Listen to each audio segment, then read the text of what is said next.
এই মুহূর্তে যে আলোচনাটা করতেছি সেটা হলো বাংলাদেশের একজন বীর মুক্তিযোদ্ধা এবং বাংলাদেশের একজন বলিষ্ঠ কণ্ঠস্বর, বাংলাদেশের একজন রয়্যাল বেঙ্গল টাইগারের মতো গর্জন দিয়ে উঠেছে, সেই হাসানুল হক ইনুর কথা বলতেছি। তাকে আন্তর্জাতিক আদালত নামে একটি ভুয়া মামলায় তাকে সাজা দিয়েছে 10 বছরের, এবং জুলাইয়ের 1 তারিখে। এবং ইনুস সাহেব এই মামলার সাজা দেওয়ার পরে সে মৃদু হাসিছে, কারণ তারা হলো বীরের জাতি, তারা হলো এই বাংলাদেশের বাঘ, তারা কখনো ডরায় না, তাদের কোনো ভয় ভীতি কিছুই নাই।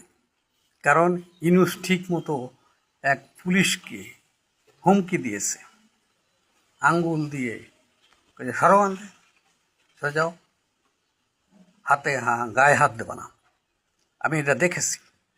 এবং ইনুজের নামে যে মামলা ছিল, হাসানুল হক ইনুর নামে, এ মামলাটি মিথ্যা, বানোয়াট, এবং এই সরকার মোটামুটি স্বাধীনতা বিরোধী সরকার এবং স্বাধীনতা পক্ষের লোকদেরকে দমন করতেছে, মিথ্যা মামলা দিয়ে সাজা দিয়ে জেল জরিমানা করতেছে।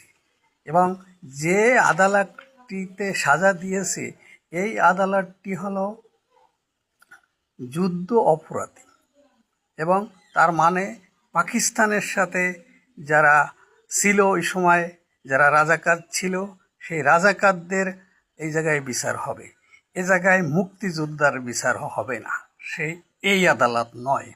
এবং সেই আদালতে একজন বীর মুক্তিযোদ্ধা হাসানুল হক ইনু, তাকে এইভাবে মিথ্যা বানোয়াট একটি সাজা দিয়েছে, এবং এই সাজা উচ্চ আদালতে টেকবে না, এই সাজার কোনো ভিত্তি নেই।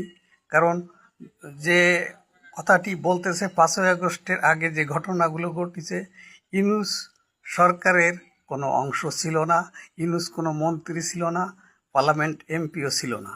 তাহলে ইউনূসকে এই মামলায় কিভাবে দণ্ডিত করা হয়? এবং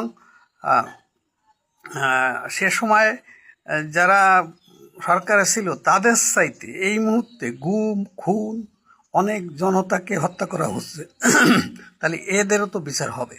এখন যারা সরকারে আছে, যারা বিগত দিনে অন্তর্বর্তীকালীন সরকার ছিল, তাদেরকেও তো বিচারের মুখোমুখি হতে হবে।